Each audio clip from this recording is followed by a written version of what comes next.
Hello friend, कैसे हैं आप? उम्मीद है कि आप सब अच्छे हैं, आप लोगों की तैयारी अच्छी। चलिए ठीक है दोस्तों, आज हम जीएस का 50 एमसीक्यू आप लोग साथ डिस्कस करने वाले। उम्मीद करते हैं कि आप लोगों को बहुत ही पसंद आएगा। और इससे पहले हम अब साइंस का प्रैक्टिस सेट भी करवा रहे हैं, जो 13 सेट करा चुके हैं। अगर नहीं देखें तो प्ले लिस्ट में जाकर देख सकते हैं, ठीक है। और उसके बाद आप लोग को फिर फुल प्रैक्टिस सेट आएगा जो जीएस का रहेगा, जिसमें आपको 75 यानी इसमें 50 जीके और 25 आपका साइंस रहेगा, ठीक है। लेकिन आज हम आपको डिस्कस करने वाले सेट नंबर, जिसमें हम 50 एमसीक्यू आपको डिस्कस करेंगे, जो जीएस से रहेगा यानी जीके रहेगा, ठीक है दोस्त। तो वीडियो को लास्ट तक बन रहेगा और कमेंट सेक्शन में बताइए कि 50 में आप कितने स्कोर करते हैं, 50 में आप कितने स्कोर करते हैं, ठीक है। चलिए तो स्टार्ट करते हैं हम लोग। क्वेश्चन नंबर यहाँ पर फर्स्ट कहता है, सिंधु घाटी की सभ्यता में घोड़े का अवशेष कहाँ मिले हैं, ठीक है। पहला ऑप्शन दे रखा है सूरकोटदा, उसके बाद वनांगी लिखा हुआ, उसके बाद लोथल लिखा हुआ, उसके बाद कालीबंगा लिखा हुआ, ठीक है। तो बताइए इसका राइट आंसर क्या होता है? राइट आंसर का पहला हो जाएगा सूरकोटदा, इसका राइट आंसर हो जाए। ये कहाँ पड़ता है? गुजरात के कच्छ जिला में, याद है, गुजरात के कच्छ जिला में, ठीक है। अगर हम बात करते हैं यहाँ पे, अगर लोथल की बात करते हैं तो लोथल कहाँ आपका? लोथल ये भी आपका गुजरात में है। किस नदी के? तो भोगवा नदी के किनारे बसा, याद रखिएगा। चलिए आगे बढ़ते हम लोग अगले प्रश्न। अगर कालीबंगा की बात करें तो ये राजस्थान में है। कालीबंगा कहाँ है? तो ये राजस्थान में घंगर नदी किनारे, घंगर नदी किनारे, ठीक है। चलिए ये बताइए क्वेश्चन इसका, हड़प्पा सभ्यता किस युग की थी? हड़प्पा सभ्यता किस युग की थी? तो इसका राइट आंसर का पहला हो जाएगा ये कांस्य युग का। किसका? कांस्य। अगर हड़प्पा सभ्यता की बात, इसकी खोज किसने किया था? तो दयाराम साहनी ने। दयाराम साहनी ने कब किया था? तो 1921 में, याद रखिएगा। चलिए आगे बढ़ते हम लोग अगले प्रश्न की तरफ। चलिए अगला प्रश्न, क्वेश्चन नंबर यहाँ पे 2 कहता है, किस शासक ने गंगा और सोन नदियों के संगम पर पाटलिपुत्र नगर नामक नगर की स्थापना की? तो बताइए इसका राइट आंसर क्या हो जाएगा? तो यहाँ पर राइट आंसर आपका 2 होगा उदयन, इसका राइट आंसर हो जाएगा। उदयन किसका बेटा था? तो अजातशत्रु को। अजातशत्रु के बेटा उदयन था। उदयन जो था अजातशत्रु को हत्या करके सिंहासन पे बैठा था, ठीक है। और उदयन की अगर हम बात करते हैं तो यह जैन धर्म को अपनाया था। कौन सा धर्म? तो जैन धर्म को अपनाया था, ये भी याद रखिएगा, ठीक है। चलिए आगे बढ़ते हम लोग अगले प्रश्न की तरफ। चलिए अगला प्रश्न, क्वेश्चन नंबर यहाँ पर 4 कहता है, 333 ईस्वी पूर्व में सिकंदर महान की मृत्यु हुई थी। आपको बताना है कहाँ हुआ था, बताइए। फारस, बेबीलोन, मैसिडोनिया, तहसीलत। यहाँ पर राइट आंसर आपका भी हो जाएगा बेबीलोन, इसका राइट आंसर हो, याद है, बेबीलोन इसका राइट आंसर हो जाएगा। सिकंदर के पिता का नाम क्या था? भी याद है, फिलीपींस। सिकंदर का अगर जन्म की बात किया जाए तो 356 ईस्वी पूर्व में, यानी 356 ईस्वी पूर्व में क्या होता? सिकंदर का जन्म हुआ था। अच्छा, ये भारत विजय अभियान शुरू कब किया था? अभी याद रखिएगा, अभी एग्जाम पूछा जाता है। तो 326 ईस्वी पूर्व, याद रखिएगा। चलिए आगे बढ़ते हम लोग अगले प्रश्न की तरफ। बताइए इसका राइट आंसर क्या होगा? कहता मठ और स्तूप किस धर्म से संबंधित है? मठ और स्तूप जो है किस धर्म से संबंधित है? इसका राइट आंसर आपका हो जाएगा ये बौद्ध धर्म से संबंधित है, याद रखिए, बौद्ध धर्म के से संबंधित। बौद्ध धर्म के संस्थापक कौन है? तो गौतम बुद्ध है। अगर गौतम बुद्ध की बात करते हैं, इनको एशिया का रोशनी भी कहा जाता है। इनका जन्म कब हुआ था? ये भी याद रखिएगा, बौद्ध धर्म गौतम बुद्ध का तो 563 ईस्वी पूर्व। इनकी मृत्यु कब हुआ था? तो 483 ईस्वी पूर्व, याद रखिएगा। चलिए आगे बढ़ते हम लोग। चलिए अगला प्रश्न, क्वेश्चन नंबर 6 बताइए, मौर्य साम्राज्य में प्रचलित मुद्रा का नाम क्या था? बताइए, मौर्य साम्राज्य में जो प्रचलित मुद्रा था उसका नाम क्या था? तो यहाँ पर राइट आंसर आपका यानी पन, इसका राइट आंसर हो जाएगा, यानी पन इसका राइट आंसर हो जाएगा, ठीक है। चलिए आगे बढ़ते हम लोग। चलिए अगला प्रश्न बताइए यहाँ पर, ठीक है। कहता है संविधान के किस भाग में पंचायती राज व्यवस्था संबंधी प्रावधान दिया गया? बताइए पंचायती राज व्यवस्था किस भाग से संबंधित, किस भाग में आता है? तो भाग 9 में आता है, यानी पहला आंसर आपका हो जानी ए हो जाएगा। तो भाग 9 में आता है, ठीक है, याद रखिए 9 में, ठीक है। अगर पूछा है कि ये किस अनुच्छेद में आता है, किस अनुच्छेद में आता है, तो बताना आपका कितना हो जाएगा? 243 के क से कितना तक हो जाएगा? 9 तक हो जाएगा। अगर अनुसूची पूछेगा तो अनुसूची किस में आता है? 11 में आता है, ठीक है, तो याद रखिएगा। चलिए आगे बढ़ते हम लोग अगले प्रश्न की तरफ। चलिए अगला प्रश्न बताइए यहाँ पर, क्वेश्चन नंबर यहाँ पर 8 कहता है कि 92वें संविधान संशोधन अधिनियम 1985 में जो हुआ था, भी याद रखिए कि 92वें संविधान संशोधन जो है कब हुआ था? तो 1985 में हुआ था, ठीक है। कौन सी अनुसूची को भारतीय संविधान में शामिल किया गया? कौन सी अनुसूची को भारतीय संविधान में शामिल किया गया था? शुरू में कितने अनुसूची था? 8 था, अब बढ़कर कितना हो गया है? 12 हो गया, ठीक है। तो यहाँ पर कह रहा है कि 92वें संविधान संशोधन के तहत यानी 1985 में जो हुआ था, तो कौन से अनुसूची को भारतीय संविधान में शामिल किया गया, ये आपसे पूछा जा रहा है। बताइए इसका राइट आंसर क्या होगा। तो यहाँ पर आपका बी हो जाएगा, यानी 10वीं अनुसूची को जोड़ा गया। पहले कितना था 8, अब कितना हो गया ये। और 10वीं अनुसूची किससे संबंधित है, दल बदल से संबंधित, याद रखिएगा दल बदल से संबंधित है। ठीक है, चलिए आगे बढ़ते हैं हम लोग। चलिए अगला प्रश्न बताइए, क्वेश्चन नंबर यहाँ पे 9, संविधान सभा द्वारा अंतिम रूप से पारित संविधान में कुल कितने अनुच्छेद पहले दे रखा हो, उसके बाद अनुसूचियाँ, कितने अनुच्छेद अनुसूचियाँ थी है, तो ये बताना है आपको। बताइए 9 का राइट आंसर क्या होगा। तो 395 अनुच्छेद हो जाएगा, अनुसूचियाँ उस पर कितना था 8 था, याद रखिएगा। अनुसूचियाँ बढ़कर कितना हो गया अब 12 हो गया। ठीक है, 4 को संविधान संशोधन के तहत क्या गया, जोड़ा गया। ठीक है, चलिए आगे बढ़ते हम लोग अगले प्रश्न की तरफ। चलिए अगला प्रश्न बताइए, क्वेश्चन नंबर यहाँ पे 10 कहता है, भारतीय संविधान के किस अनुच्छेदों में नागरिकता संबंधी प्रावधान, नागरिकता संबंधी प्रावधान है, ये आपको बताना है। बताइए 10 का राइट आंसर क्या हो जाएगा। तो यहाँ पर नागरिकता संबंधित ये हो जाएगा अनुच्छेद 5 से 11, याद रखिए अनुच्छेद 5 से 11। ये किस भाग में आता है, ये आता है भाग 2 के आता है। ठीक है, याद रखिएगा। चलिए आगे बढ़ते हम लोग। चलिए अगला प्रश्न बताइए, क्वेश्चन नंबर यहाँ पर 11 क्या कहता है, निम्नलिखित में से वह समिति कौन सी है जिसमें राज्यसभा का कोई भी सदस्य नहीं होता। राज्यसभा का कोई भी सदस्य नहीं होता, सिर्फ लोकसभा होता है। सिर्फ क्या होता है, सिर्फ उसमें लोकसभा होता है। तो आपको बताइए इसका राइट आंसर क्या होगा। प्राक्कलन समिति, याद रखिए प्राक्कलन समिति में इसमें टोटल कितने सदस्य होते हैं, तो याद रखिए 30 सदस्य होते हैं। या सिर्फ इसमें क्या होता है, लोकसभा का सदस्य होता है, इसमें राज्यसभा का सदस्य नहीं होता है। अगर वही हम बात करते हैं लोक लेखा समिति में, तो इसमें 22 सदस्य होते हैं, जिसमें 15 सदस्य होता है लोकसभा का और 7 सदस्य होता है राज्यसभा का, यानी 15 लोकसभा का, 7 होते हैं राज्यसभा। किसमें, तो लोक लेखा समिति में। ठीक है, तो याद रखिए इस क्वेश्चन के अकॉर्डिंग यहाँ पर राइट आंसर आपका ए हो जाएगा। आगे बढ़ते हम लोग अगले प्रश्न की तरफ। क्वेश्चन नंबर यहाँ पे 12 कहता है कि लोक लेखा समिति में कुल कितने सदस्य होते हैं। चलिए आगे क्वेश्चन। तो लोक लेखा समिति में कितने होते हैं, टोटल 22 होता है। कितना होता है, टोटल 22 सदस्य होते हैं। ऐसे इसमें कितने लोकसभा होता है, तो लोकसभा के सदस्य कितने होते हैं, तो 15 होता है और 7 होता है राज्यसभा का सदस्य। यानी कहने का मतलब है लोकसभा में दोनों सदस्य भाग लेते हैं, राज्यसभा का भी और लोकसभा का भी। ठीक है, साथ साथ ये भी याद रखिएगा प्राक्कलन समिति को लघु लोकसभा भी कहा गया है। इसको क्या किया गया है, लघु लोक सभा भी कहा जाता है, याद रखिएगा। ठीक है, चलिए आगे बढ़ते हम अगले प्रश्न की तरफ।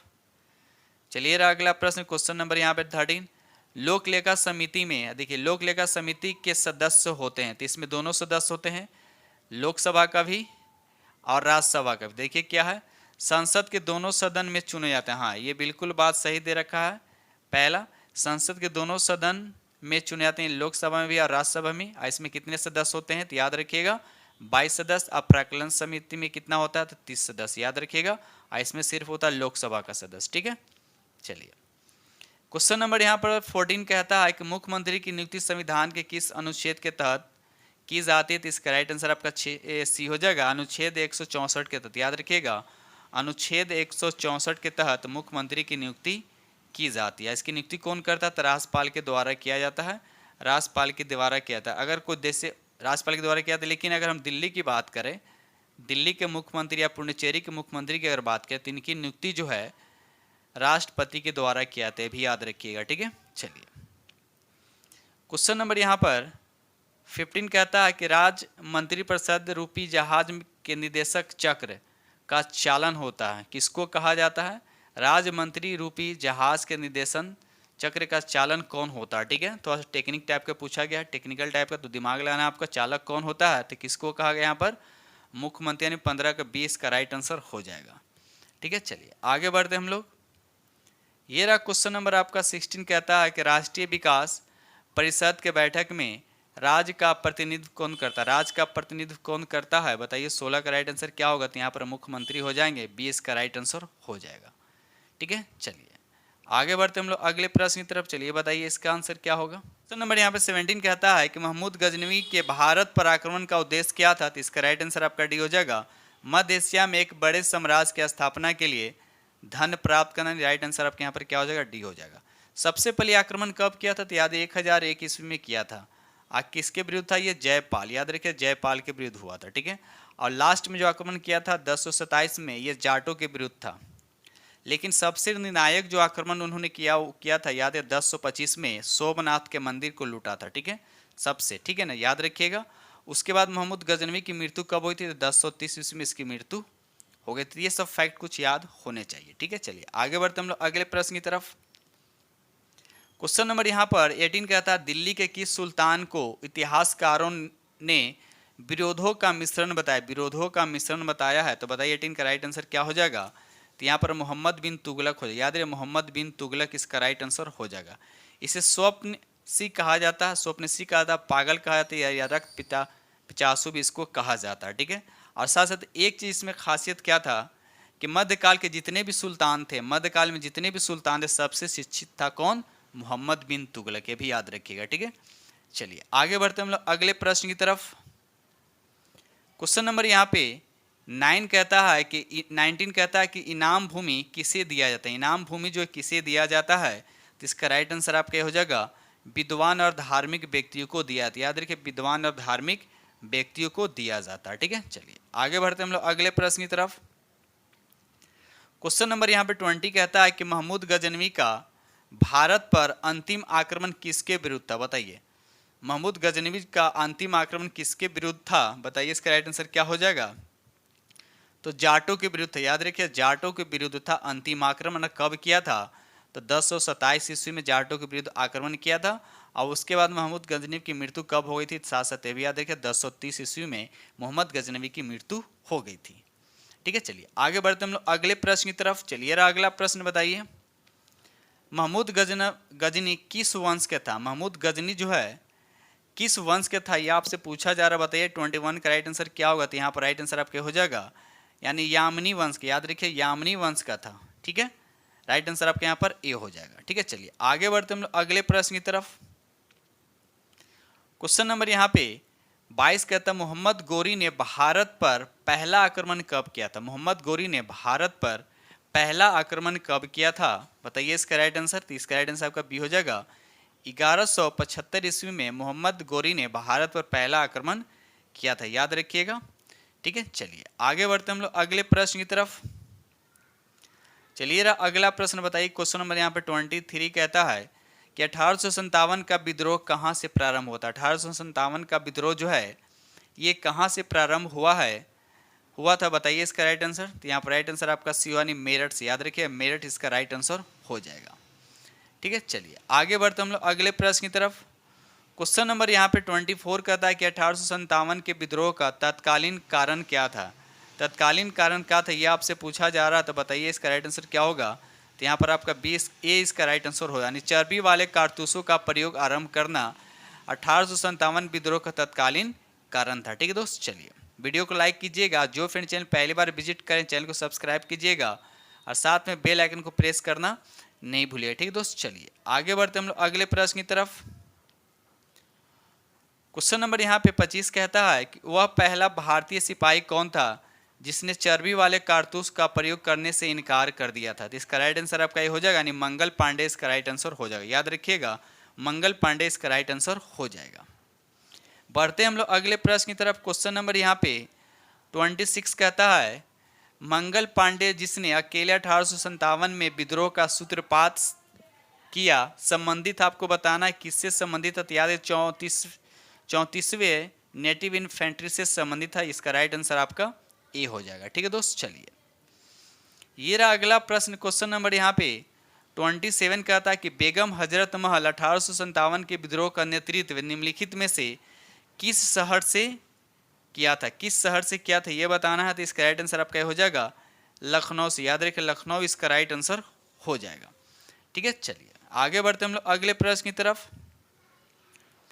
क्वेश्चन नंबर यहाँ पर 28 कहता है कि बिहार में 1857 के क्रांति के नेता कुंवर सिंह का देहांत कब हुआ था? कुंवर सिंह का देहांत जो है कब हुआ था? तो इसका राइट आंसर आपका सी हो जाएगा, यानी 9 मई 1858 को। याद रखिएगा 9 मई 1858 को बिहार के कुंवर सिंह के क्या हो गया था? मृत्यु हो गया था, यानी देहांत हो गया था। आगे बढ़ते हम लोग क्वेश्चन नंबर यहाँ पर 29 कहता है कि निम्नलिखित में से कौन सा 1857 के विद्रोह में अंग्रेजों का सबसे कट्टर दुश्मन था। अंग्रेजों का सबसे कट्टर दुश्मन था। हमेशा ही एग्जाम में आप लोगों को देखने को मिलता है ये क्वेश्चन। तो इसका राइट आंसर आपका ये हो जाएगा मौलवी अहमदुल्ला, इसका राइट आंसर हो जाएगा। याद रखिए मौलवी अहमदुल्ला शाह इसका राइट आंसर हो जाएगा।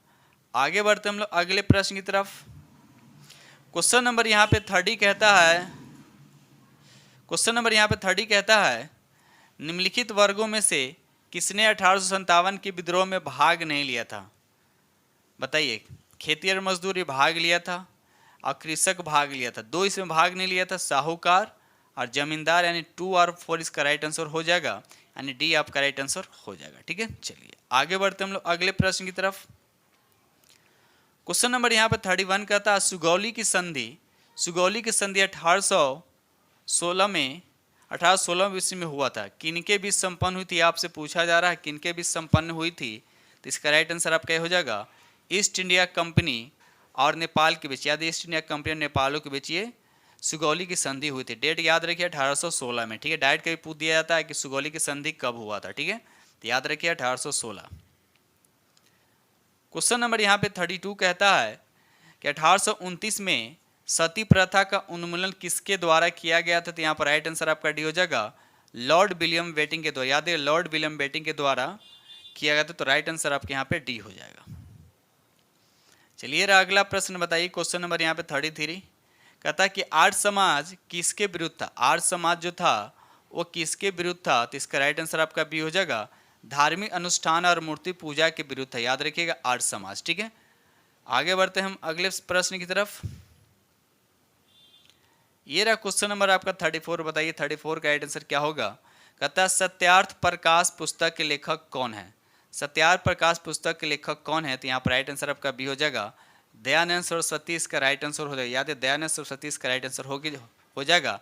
ये कब लिखे थे। तो 1875 में। किस भाषा में लिखा हुआ था। हिंदी भाषा में। याद रखिएगा ये हिंदी भाषा में। ठीक है, चलिए आगे बढ़ते हम लोग अगले प्रश्न की तरफ। चलिए अगला प्रश्न बताइए। कहता है भारत की भूमि, भारत के मुख्य भूमि की दक्षिणी सीमा आपसे पूछा जा रहा है। दक्षिणी सीमा पूछा जा रहा है वो कितना उत्तरी अक्षांश से शुरू होता है। तो याद रखिएगा मुख्य भूमि यहाँ की बात किया जाए तो याद रखिएगा 8 डिग्री 4 मिनट उत्तरी अक्षांश से क्या होता है शुरू होता है। 8 डिग्री 4 मिनट शुरू होता है और उसके बाद एंड कितना होता है। तो 37 डिग्री 6 मिनट है भी याद रखिएगा। और इसका देशांतरीय अगर हम बात करें तो 68 डिग्री 7 मिनट से लेके 97 डिग्री 25 मिनट। याद रखिएगा ये हो गया पूर्वी देशांतर। अब भारत किस देशांतर, भारत किस गोलार्ध में है। तो उत्तरी गोलार्ध में है, लेकिन नॉर्थ की तरफ, नॉर्थ ईस्ट बोल सकते हैं। ठीक है ना, याद रखिएगा। तो यहाँ पर राइट आंसर आपका क्या हो जाएगा, यहाँ पर सी हो जाएगा।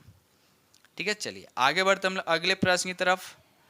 क्वेश्चन नंबर यहाँ पे 36 कहता है कार्डेमम, कार्डेमम पहाड़ी कहाँ स्थित है। कार्डेमम पहाड़ी जो है आपसे पूछा जा रहा है कहाँ स्थित है।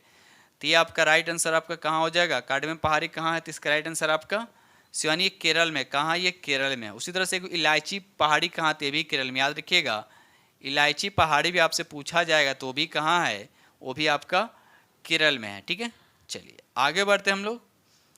क्वेश्चन नंबर यहाँ पर 37 कहता है कि गिरनार पहाड़ियाँ कहाँ अवस्थित है। गिरनार पहाड़ियाँ जो है ये कहाँ अवस्थित है। तो ये गुजरात में है। गुजरात में कहाँ है। तो चुनारगढ़ में है। कहाँ है, चूनागढ़ में। याद रखिए चूनागढ़ में ये स्थित है गिरनार पहाड़ियाँ। ठीक है, चलिए आगे बढ़ते हम लोग। चलिए अगला प्रश्न बताइए। क्वेश्चन नंबर यहाँ पे 38 कहता है कि गारो, खासी और जयंतिया पहाड़ियाँ किस राज्य में अवस्थित है। आपको बताने किस राज्य में अवस्थित है।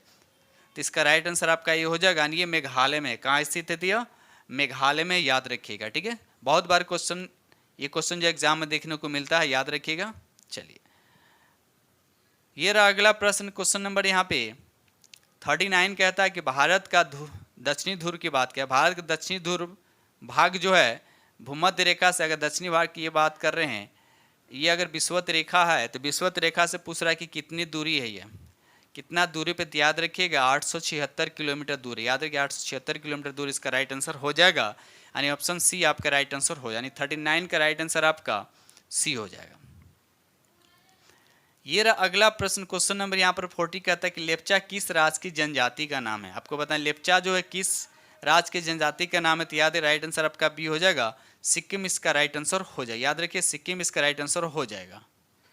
क्वेश्चन नंबर यहाँ पे 41 कहता है कि नागरहोल राष्ट्रीय उद्यान किस राज्य में, नागरहोल राष्ट्रीय उद्यान जो है ये किस राज्य में है, तो याद रखिए इसका राइट आंसर आपका सी हो जाएगा, ये कर्नाटक में। कहाँ है, तो ये कर्नाटक में। याद रखिए 41 का राइट आंसर आपका सी हो जाएगा। आगे बढ़ते हम लोग, चलिए अगला प्रश्न बताइए। क्वेश्चन नंबर यहाँ पर 42 कहता है, क्वेश्चन नंबर यहाँ पर 42 कहता है कि उकाई परियोजना किस नदी पे, उकाई परियोजना जो है किस नदी पे, ये आपसे पूछा जा रहा है। तो यहाँ पर राइट आंसर आपका ये हो जाए, ये तापी नदी पे। किस नदी पे है ये, तो ये तापी नदी पे। ठीक है, याद रखिए राइट आंसर आपका यहाँ पर ए हो जाएगा। ठीक है, चलिए आगे बढ़ते हम लोग अगले प्रश्न की तरफ। क्वेश्चन नंबर यहाँ पे 43 कहता है कि मकाओ देश है, मकाओ देश का मुद्रा का क्या नाम है, मकाओ देश का मुद्रा क्या, ये आपसे पूछा जा रहा है। बताइए मकाओ देश का मुद्रा कौन हो जाएगा, तो यहाँ पर राइट आंसर आपका सी, यानी पटाखा जो है मकाओ देश का मुद्रा का नाम। याद रखिए अगर हम तुगरी की बात करते हैं, तुगरी का मंगोलिया का है। अगर बहत की बात करते तो ये थाईलैंड के मुद्रा का नाम है।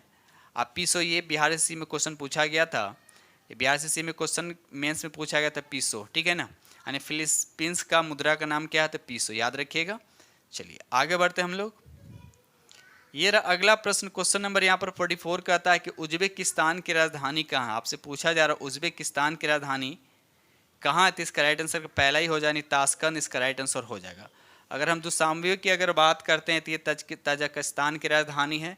अलमाटा की अगर हम बात करते हैं तो ये कजाकिस्तान की राजधानी है।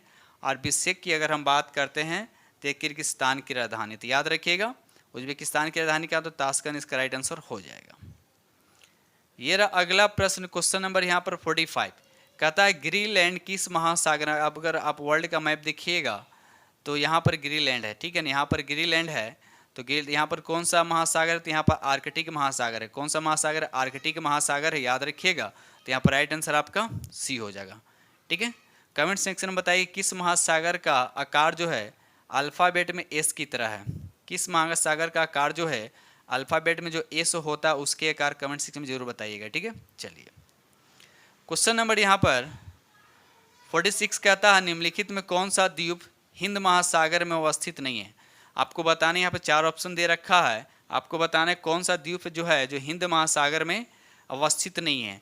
बोर्नियो, सुलेवेसी और जावा, तीनों का तीनों जो है हिंद महासागर में है। कहाँ है, ये हिंद महासागर में अवस्थित है। एक जो होंसू जो द्वीप है ये उत्तरी पश्चिमी प्रशांत महासागर में अवस्थित है। याद रखिएगा, तो यहाँ पर राइट आंसर आपका सी हो जाएगा। ठीक है, चलिए ये रहा अगला प्रश्न, क्वेश्चन नंबर यहाँ पर 47 कहता है चिकित्सा किस क्षेत्र में, चिकित्सा के क्षेत्र में 2022 में नोबेल पुरस्कार किसे दिया गया।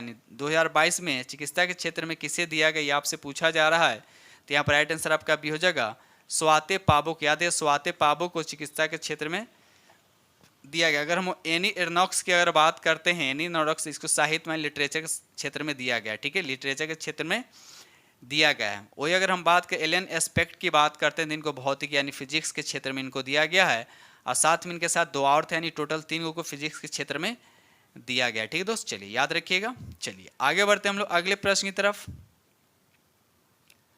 क्वेश्चन नंबर यहाँ पर 48 कहता है फीफा विश्व वर्ल्ड कप, फीफा विश्व वर्ल्ड कप 2022 किसने जीता। फीफा विश्व वर्ल्ड कप 2022 जो है किस देश ने जीता, तो इसका राइट आंसर आपका सी हो जाएगा, यानी अर्जेंटीना ने जीता। आइए कौन सा संस्करण था, तो 2022 में तो ये हुआ था, याद 2000 यानी 22वां संस्करण में था। याद रखिएगा 22वां संस्करण में था। अच्छा, इसका आयोजन कहाँ हुआ था, तो आयोजन कतर में होता है, भी याद रखिएगा। उप विजेता कौन था, तो फ्रांस था। उप विजेता कौन था यहाँ पर, तो फ्रांस था। ठीक है, याद रखिएगा। अगला जो फीफा विश्व वर्ल्ड कप जो होने वाला है वह कहाँ होने, जो 23वां संस्करण होगा। और ये कहाँ होगा, तो याद रखिएगा USA, मैक्सिको और कनाडा देश में होने वाला। ठीक है, चलिए आगे बढ़ते हैं हम लोग अगले प्रश्न की तरफ।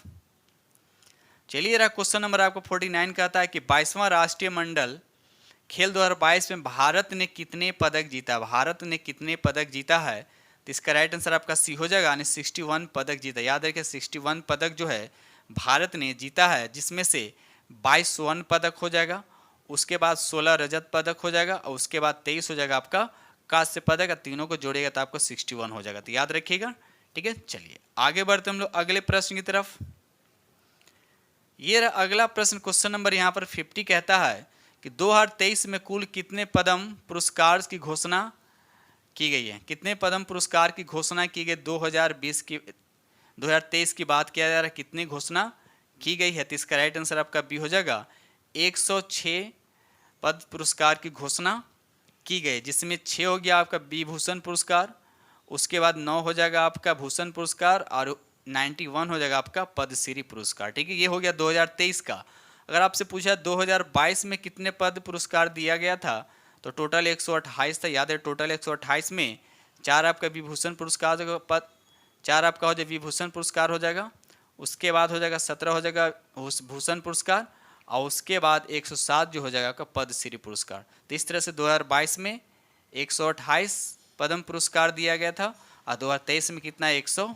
तो ये चीज़ याद रखना चाहिए। ठीक है दोस्त, तो इस तरह से हमने जीएस से आप लोगों के साथ 50 क्वेश्चन डिस्कस किया हूँ। आप लोग जीएस से 50 क्वेश्चन पूछा जाएगा एग्जाम में, और 25 आपको साइंस से पूछा जाएगा। टोटल आपको अगर देखा जाए तो टोटल 75 क्वेश्चन रहेगा। ठीक है दोस्त, तो आई होप कि ये 50 क्वेश्चन आप लोग को समझ में आएगा, और आएगा तो प्लीज़ लाइक जरूर कीजिएगा, और जो फ्रेंड इस चैनल पे पहली बार विजिट कर रहे हैं चैनल को सब्सक्राइब कीजिएगा, और साथ में बेल आइकन को प्रेस करना नहीं भूले। ठीक है, तो इसी के साथ वीडियो करते हैं समाप्त, और मिलते हैं आप लोग से नेक्स्ट वीडियो में। तब तक के लिए थैंक यू।